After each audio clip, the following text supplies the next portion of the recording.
அனைவருக்கும் வணக்கம். எல்லாரும் எப்படி இருக்கீங்க? எல்லோரும் நலமுடன் இருக்க இறைவனை பிரார்த்தித்துக் கொள்கிறேன். இன்றைக்கி என்ன ரெசிபி பண்ண போகிறோன்னா சாம்பார் சாதம். அதுக்கு சைடிஷாக முருங்கைக்காய் சாப்ஸ் பண்ண போகிறோம். சாம்பார் சாதம் குக்கர்லேயே பண்ணிடலாம், சீக்கிரம் பண்ணிடலாம் குக்கர்லேயே. ஸோ அது எப்படி பண்ணலான்னு பார்க்கலாம். சாம்பார் சாதம் பண்ணுறதுக்கு முதல்ல அரிசியும் பருப்பையும் சேர்த்து ஊற வச்சிடலாம். இங்கே பாருங்கள், 1 டம்ளர் அரிசி எடுத்திருக்கேன். நார்மலான நம்ம எப்போயும் சாதத்துக்கு எடுக்கும்போதே அந்த ரைஸ் எடுத்துக்கோங்க. இது பொன்னி அரிசி எடுத்திருக்கேன். இது 1 பங்கு எடுத்திருக்கேன். பாருங்கள், 1 டம்ளர். இப்போ இதோட நம்ம பருப்பையும் சேர்த்து ஊற போட்டுடலாம். துவரம் பருப்பு, அது அளவு என்னன்னு சொல்கிறேன். 1 பங்கு அரிசிக்கு 1/4 பங்கு துவரம் பருப்பு எடுத்திருக்கேங்க. இப்போ 1 டம்ளர் எடுத்திருக்கேன் அரிசி. இதுக்கு 1/4 டம்ளர் நான் துவரம் பருப்பு எடுத்திருக்கேன். இங்கே பார்த்தீங்களா, துவரம் பருப்பு 1/4 பங்கு தான் எடுத்திருக்கேன். இப்போ ரெண்டையும் சேர்த்து ஒன்றா ஊற போட்டுடலாம். ஒரு அரை மணி நேரம் ஊற வச்சுருங்க. ரெண்டையும் கலந்தாச்சு. இப்போ தண்ணி ஊற்றி ஒரு 1/2 hour ஊற போட்டுடலாம். அரிசியையும் துவரம் பருப்பையும் ரெண்டையும் கலந்து ஒரு அரை மணி நேரம் தண்ணியில் ஊற போட்டுடலாம். அரிசியும் துவரம் பருப்பு ரெண்டையும் கலந்து ஊற போட்டாச்சுங்க. சாம்பார் சாதம் தாளிப்புக்கு கடலெண்ணெய் எடுத்திருக்கேன், நெய் கொஞ்சம் எடுத்திருக்கேன்.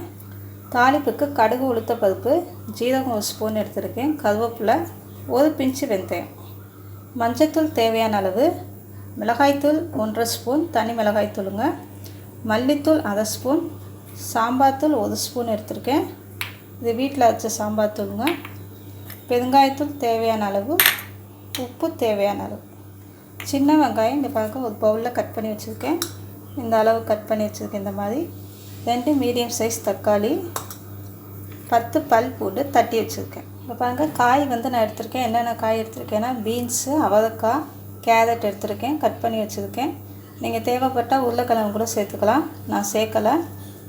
அப்போல் 2 கத்திரிக்காய் சேர்ப்பேன். இப்போ நான் அரிஞ்சு வைக்கலை, ஏன்னா கருத்து போயிடும். அதனால் நல்லா வதக்கிட்டு எல்லாமே வதக்கிட்டு சேர்க்கும் போது கழுவி கட் பண்ணி சேர்த்துக்குவேன். இப்போ செய்ய ஆரம்பிக்கலாம். அரிசி அரை மணி நேரம் ஊறிடுச்சுங்க. இப்போ இதை நான் அலசிட்டு நல்லா கழுவி வச்சிடுறேன். இப்போ குக்கரில் தாங்க செய்ய போகிறோம். குக்கர் காஞ்சோடனே எண்ணெய் ஊற்றிக்கலாம். எந்த அளவுக்கு தேவையோ அந்த அளவுக்கு எண்ணெய் ஊற்றிக்கோங்க. எண்ணெய் காஞ்சோடனே தாளிப்பு ஐட்டம் எல்லாம் சேர்த்துடலாம். கடுகு, உளுத்தம்பருப்பு, ஜீரகம் எல்லாம் சேர்த்துடலாம். எல்லாம் பொரிஞ்சோடனே கருவேப்பிலை சேர்த்துக்கலாம்.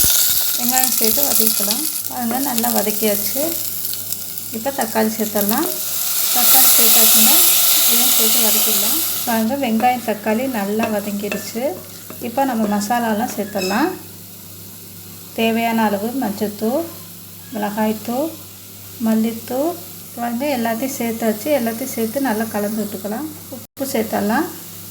சாம்பார் தூள், பாருங்கள் எல்லாத்தையும் நல்லா கலந்தாச்சு மசாலாலாம் சேர்த்து. இப்போ நம்ம காய் சேர்த்துடலாம். இங்கே பாருங்கள், காய் அரிஞ்சு வச்ச காயெல்லாம் சேர்த்தாச்சு. பூண்டு தட்டி வச்சுருக்கோம் இல்லையா, அதையும் சேர்த்துருங்க. சேர்த்து நல்லா கலந்து விடணும். கத்திரிக்காய் இருக்குது, கத்திரிக்காய் நான் கழுவி கட் பண்ணதுக்கப்புறம் போடலாம்.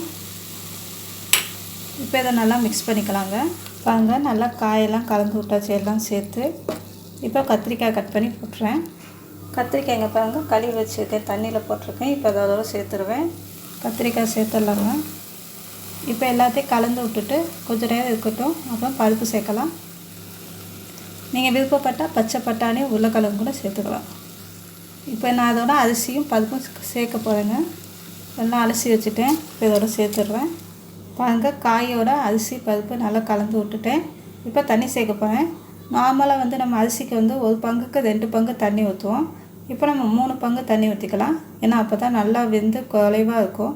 ஸோ அதனால் 1 பங்கு அரிசிக்கு 3 பங்கு தண்ணி ஊற்றிக்கலாம். தண்ணி ஊற்றியாச்சுங்க. இப்போ நம்ம ஒன்று போடாமல் இருக்கோம். என்னென்னா பெருங்காயத்தூள் சேர்க்கணும். ஸோ அதை சேர்த்துக்கலாம். பெருங்காயத்தூள் சேர்த்து நல்லா கலந்து விட்டுட்டு கொஞ்சம் நேரம் கொதிக்கட்டும். கொதித்தோடனே உப்பு பார்த்துக்கலாம். நல்லா கலந்து விட்டுட்டு கொஞ்சம் நேரம் கொதிக்கணும். உடனே மூடி போட வேணாம். நல்லா கொதி வந்துடுச்சுங்க. இப்போ குக்கர் மூடி போட்டு நார்மலாக 3 விசில் வைப்போம். இது கொஞ்சம் 5 விசில் வைக்கலாம். இப்போ ஓப்பன் பண்ணி பார்த்துடலாங்க.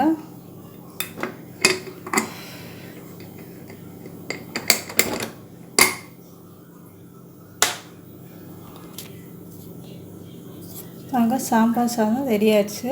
இப்போ நான் இதோட என்ன பண்ணுவேன்னா நெய் சேர்த்து நல்லா கலந்து விட்டுக்குவேன். நெய் ஊற்றிட்டேன், நல்லா மிக்ஸ் பண்ணிக்குவேன். கொத்தமல்லி தழை இருந்தாலும் போட்டுக்கலாங்க. கொத்தமல்லி தலையை இப்போ நல்லா பொடியாக கட் பண்ணி இதோட சேர்த்து நல்லா மிக்ஸ் பண்ணிக்கலாம். பாருங்கள் சாம்பார் சாதம் ரெடி ஆயிடுச்சு. முருங்கைக்காய் சாப்ஸ் பண்ணுறதுக்கு ஒரு முருங்கைக்காய் நல்லா கட் பண்ணி வச்சுருக்கேங்க. கட் பண்ணி நல்லா கழுவி வச்சுருக்கேன். எண்ணெய் தேங்காய் எண்ணெய்ங்க,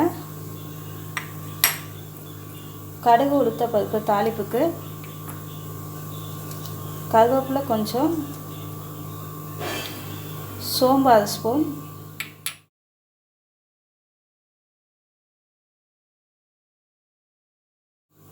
தேங்காய் 2 பூண்டுங்க.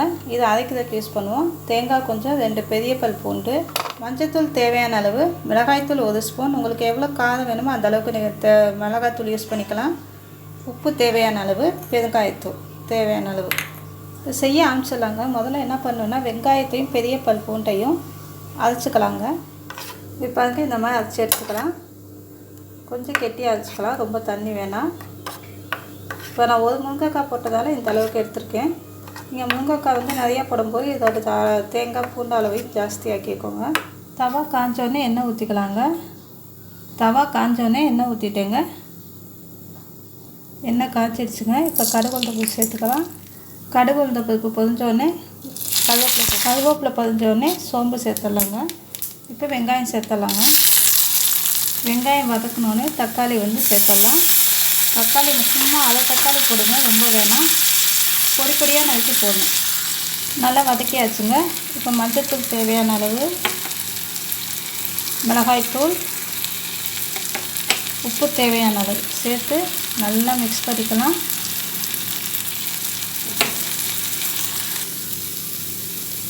நல்லா மிக்ஸ் பண்ணியாச்சுங்க. இப்போ முருங்கைக்காய் சேர்த்துடலாம்.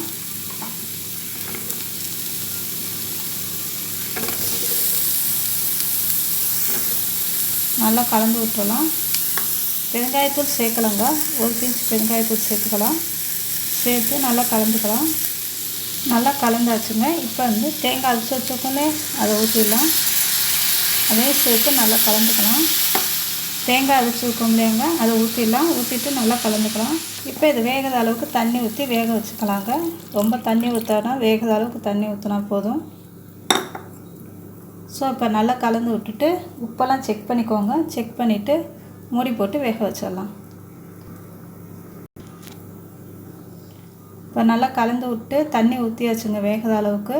இப்போ மூடி போட்டு நல்லா வேக வச்சிடலாம். உப்பு செக் பண்ணிக்கணும்.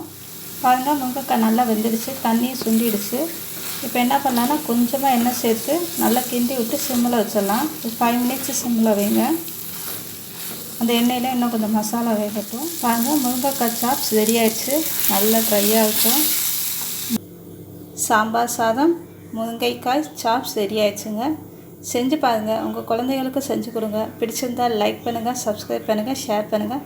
உங்கள் ஃபீட்பேக்கை எனக்கு கமெண்ட்டாக கொடுங்க. தேங்க்யூ, பாய்.